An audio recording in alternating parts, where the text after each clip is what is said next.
Students, ये हमारे पास एक क्वेश्चन है. अ machine moves an object by giving it a constant power p. If an object begins its motion from rest, then at any time t, velocity will be proportional to. Hindi में मैं question पढ़ देती हूँ. एक machine नियत शक्ति p लगाकर एक वस्तु को गतिमान करती है. यदि वस्तु विराम अवस्था से गति करना प्रारंभ करती है तो किसी समय t पर इसका समानुपाती होगा. किसके प्रोपोर्शनल होगी.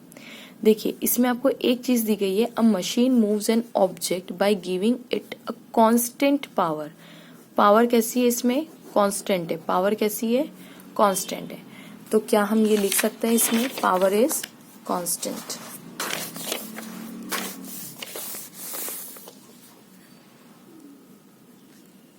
पावर कैसी है? कांस्टेंट पावर है. ये दिया हुआ है. किससे स्टार्ट होती है? Starting from the rest, initially 0. तो v किसके बराबर होगा? v किसके प्रोपोर्शनल होगा? ये पूछा हुआ है. ओके अब मुझे एक चीज बताइए. पावर कांस्टेंट है तो पावर का फॉर्मूला क्या होता है? Power is equal to work done upon time.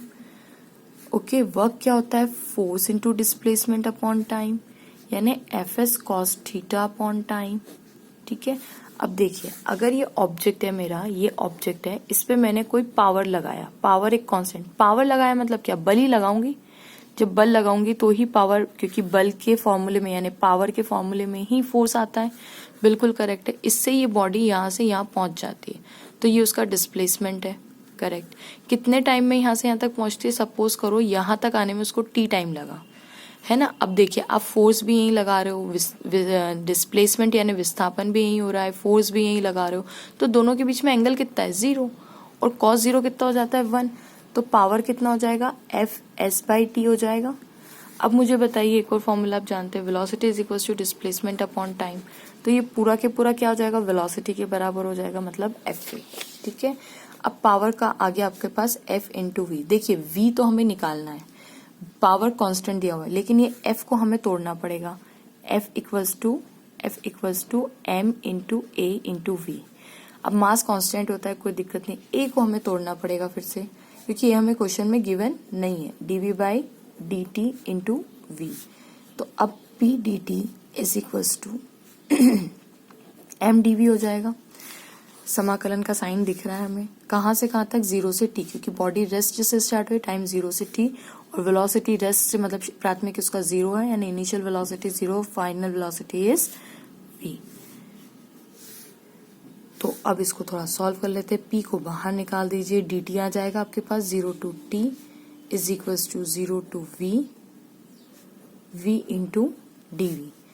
अब इसका अगर करेंगे तो t आएगा, यहाँ पे कुछ नहीं मतलब 1 है. t कर दीजिए 0 to t, p is equals to m v square by 2. इसका कितना होगा? v square by 2. कहाँ से कहाँ तक? 0 टू v. तो P T upper limit minus lower limit is equals to m. देखिए यहाँ से 2 को बाहर निकाल देते हैं, तो upper limit minus lower limit. ये कितना हो जाएगा यहाँ पे? P T is equals to m by 2 v square. देखिए अब आपको समझ में आ गया होगा, है ना. अब यहाँ से देखिए m कांस्टेंट है, बॉडी का मास कांस्टेंट है, p जो है वो भी कांस्टेंट है, तो टाइम हमें v के टर्म्स में निकल जाएगा. यानी हम ये कह सकते हैं p इंटू 2 अपॉन m. ये देखिए p इंटू 2 अपॉन m और ये t is equals to v square. अब ये तो पूरा कांस्टेंट गया, तो इसको मैं कांस्टेंट मान लेती हूँ. मतलब p भी कांस्टेंट है, मास भी करके तो कांस्टेंट ही आएगा. Into t is equals to v square.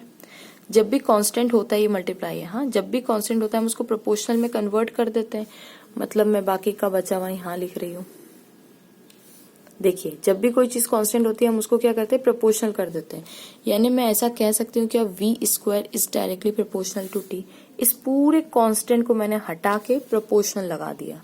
Hindi में क्या बोलते हैं? समानुपाती बोलते हैं. उसमें लगा दिया तो v square is t directly proportional to t. यानी v is directly proportional to, दोनों जगह हाफ हाफ से अगर मैं मल्टीप्लाई कर दूं, आधा इधर आधा इधर, तो ये तो गया. ये कितना आ जाएगा? t 1/2. तो करेक्ट ऑप्शन क्या था? v is directly proportional to t 1/2. Okay. अब स्टूडेंट्स यहाँ पे अगर बाय चांस आपको ये क्वेश्चन पूछ ले कि ये तो वेलोसिटी पूछा, अगर क्वेश्चन पूछते कि विस्थापन किसके प्रोपोर्शनल है, यानी डिस्प्लेसमेंट कितना प्रोपोर्शनल है, तो उसको कैसे करते हैं आप? देखिए आपका यहाँ तक तो आंसर आ ही गया, v square is equals to constant into t। ये देखिए ये तो आ ही गया।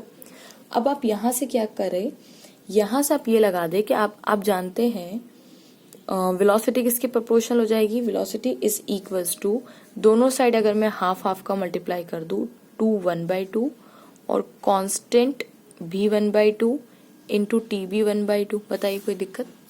दोनों जगह आधा आधे से मल्टीप्लाई कर दिया, तो ये हो गया v is equals to constant into T 1/2 हो गया क्या? बिल्कुल सही है।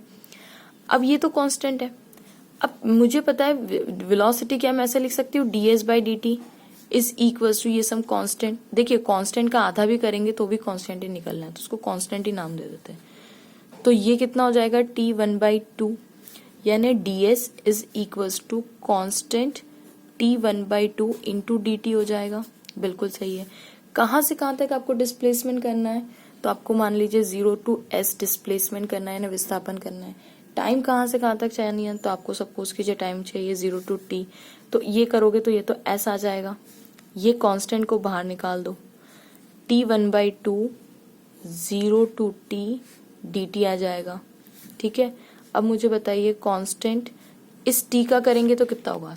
आप जानते हैं फॉर्मूला क्या आता है, x to the power n dx is equals to x to the power n+1 upon n+1 होता है। बिल्कुल सही है, यहाँ पे लगा दीजिए वही, n की वैल्यू कितनी है 1/2, तो कितना आ जाएगा x to the power 1/2 + 1 upon 1/2 + 1, यानी x to the power 3/2 upon 3/2। कोई दिक्कत? यहाँ पे मैं रख दूं डायरेक्टली, यानी s कितना आ जाएगा, s is equals to constant t, ये देखिए यहाँ पे x की जगह t है, तो t 3/2 अपॉन 3/2 हो जाएगा। बिल्कुल सही है। कहाँ से कहाँ तक करना है, फ्रॉम 0 to t तक करना है। अब ये भी कांस्टेंट, इसको भी बाहर ले आइए, कांस्टेंट 3/2 अपर लिमिट माइनस लोअर लिमिट, तो t 3/2 माइनस 0 वही आएगा आंसर। तो s कितना हो जाएगा, देखिए ये पूरा के पूरा एक कांस्टेंट जाएगा, तो इसको एक कैपिटल C नाम दे देती हूँ मैं, कांस्टेंट है जाने दो उसको, t 3/2। तो करेक्ट ऑप्शन, अब ये इसी को ही हटा के मैं प्रोपोर्शनलिटी लगा देती हूँ, ये लिए हम यही करते हैं ना फिजिक्स में, प्रोपोर्शनलिटी हटाते कांस्टेंट लगाते, तो इसको हटा के मतलब ये s किस पे डिपेंड कर रहा है, टाइम पे, तो s किसके प्रोपोर्शनल है, यानी समानुपाती, यानी देखिए वेलोसिटी आई थी t 1/2 के बराबर है ना, वेलोसिटी जो मैंने लिखी थी, वेलोसिटी यहाँ पे v is proportional to t 1/2, लेकिन अगर यही चीज आपको डिस्प्लेसमेंट दे देता है कि ये कितने के प्रोपोर्शनल है, तो ये है 3/2 के प्रोपोर्शनल। Thanks for watching.